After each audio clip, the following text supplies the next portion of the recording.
Hello and welcome to another day in the 31 art journals. And this one, there's a set of 3 of them that are made from the particular type of material. Yeah? Is that what I want to say? Anyway, so these journals, or this particular journal for today, I'll show you this particular journal for today. I really love the way it's turned out. Now, let me first show you what it's made from. You'll be so surprised. If I just show you the outside, you would never guess that this journal, just showing you the, just feeling the first page and stuff, that this journal, take a look at the back, it says be who you've called to be, is actually a directory. So I think where it was, I think I came across these small Thompson local directories, and I think most of them went into the recycling bin. But then I thought to myself, I could make some small journals from this. So the thing to do with these kind of papers is, because they're so thin, obviously you can't really work on one page. So what you have to do is stick some pages together. And so that's what I did. So this particular journal has not been worked on as the others, but I wanted to show you as an example what it was made from, because the others, they're completely full, I think. Anyway, you'll see those over the next couple of days. But I wanted to show you how you can take this and make something. So all you're doing with these journals, these particular ones, is you're taking several pages. I think I took 3 or 4 pages and stuck them together. And then what you're left with is a page that can take embellishments, can take paint. I would gesso them first, and then it makes it easier. And just as you've seen here, and then you can always add collage and whatever you want. But it's a great way to kind of have a quick journal. A quick journal in the sense that there are not necessarily always going to be many pages to it, but it can add the things that you want. So with this one, I wanted to practice adding embellishments, and I did some stitching. Did I do some stitching? I did some pretend stitching, look at that. Did some pretend stitching around the edges. I haven't completed all of this, so one of the exercises I might do is show you how you would prepare something like this. So I covered this particular journal with fabric, and then that gives it a kind of texture to it, but also it gives it a kind of stiffness as well, so it's quite a solid journal. What else have I done? I've added paint, created this image, and then whether you can see these little beads, they were actually in the fabric already. And then I've just added some wooden embellishments. So it's already, when you look at it, it's kind of like it's something that you want to pick up and touch. And for me, journals, that's what journals make me want to do, pick them up and touch them. They're not like precious things you sit on a display case. I mean, there's nothing wrong with that if you want to do that. But my journals at the time when I'm working in them, they go in my bag, they travel with me. If it's something that I can work on, depending on where I am, then I want that flexibility. And I don't want anything on the page to be too precious that you can't, you know, obviously you're not going to spill anything on it, but you know, you don't have to worry about something falling off. Like, I don't have to worry about these things falling off. It's got a nice texture. Anything that goes on it, not necessarily paint, maybe paint or whatever it is, that the front, this is solid enough. So when I stuck the fabric to the cover, I also added some gesso. And what that helps is when you're adding it to fabric, when you're adding paint to the fabric, it helps the that the paint doesn't then soak into the fabric. It stays on the surface, and it dries, but it doesn't soak in and disappear. So you're not using loads and loads of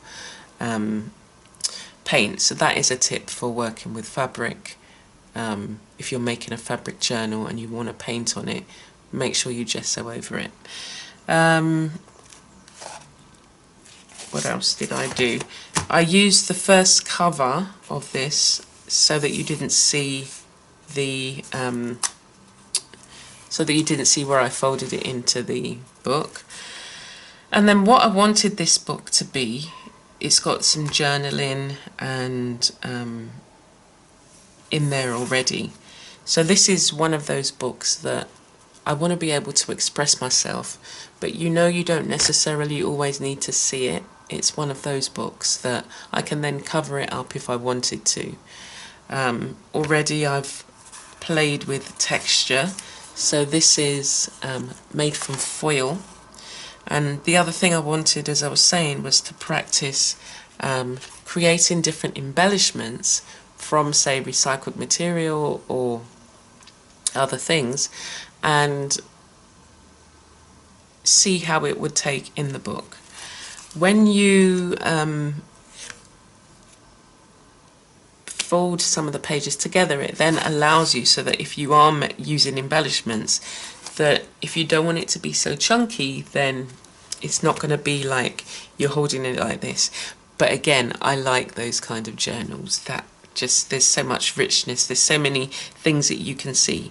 So I started another little experiment here, and this is cardboard covered with foil, and before I put the foil on, I put some words on, so letters. So this says peace. So again, I haven't completed this, so I'll be able to go around this with sort of like gold or, you know, some sort of paint, and you'll be able to pick that up, and then I'll be able to do some journaling, which will just be for me. Sometimes you just need to get words out. It's nothing that I need to reread.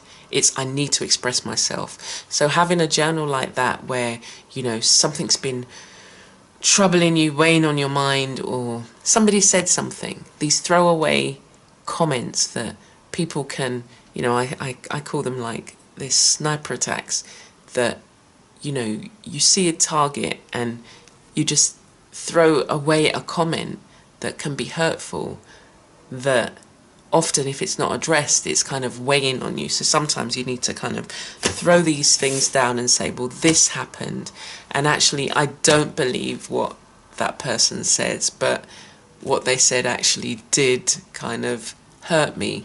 So I either have to kind of address them, or if it's somebody that you can't, like you get that a lot on YouTube, like you get, you know, people making throwaway comments or really negative comments, and it's just like when you go back to their account, they don't have an account, they don't have any videos, so they're not taking the time to make videos, they're not taking the time to encourage anybody through what they do. They just want to go to different accounts and leave negative comments and thumbs down. So you have to, and that's happened to me, so it's just like you just have to say, well, no, actually I know who I am, this happened, and that person, I feel really sorry for them. But this particular journal says love, hope and faith, and it's about encouragement, and it's about just, sometimes you do need to dump, and if you are going to dump, you need to remind yourself that you have love, that you have peace, and that's the way I would see this journal working. The other thing I wanted to do with this is I have a lot of these, so when I buy canvases, sometimes I don't need them for canvases, and the canvases that I've brought over the years I've kind of amassed, and I wanted to do a page where I could create houses. So again, I was experimenting, this hasn't finished, and I will have lots of journals that are like this, that, as you've seen, if you been following the series, if you've seen some of the journals that I've been working in, there are pages that I've left blank for such a time where I need to add something. What have we got here? We've got some collage on this page and the start of a figure. This particular figure has got their back to us, so again, this may be a page where I can express something that is speaking to this kind of image, and then I complete the image. And I will have a lot of, this reminds me of a figure I did in my journal, the Pound Store journal, and if you look at, for number 8, if you look at the image, it's similar to this. So when I was younger, funnily enough, a lot of mine will have, I mean, I've got locks at the moment, and I've had locks for many years. But when I was younger, I always wanted red hair, ginger hair. And it's just like one of these, the colour hair that you would like, you could spot a ginger haired person, and they always got picked on and teased, and it was just like, I don't know why I wanted ginger hair. Like, if I'm going to be bullied, I might as well be bullied for having red hair, or, you know, other than nothing. Anyway, so yeah, this just reminded me of that particular figure. And I've got pages that I prepped, so I've covered it with gesso, just a light layer of gesso, and I've got some just some stencils here, just lightly with some paint. And the other thing that I would use this for is if I'm painting already, that's where you can see these kind of pages that have been coloured. So if you've got excess paint on your brush, these are great to be able to put the excess paint in, because you're then creating a layer. So I would recommend that if you are going to make one of these, stick all the pages. I haven't done that with this.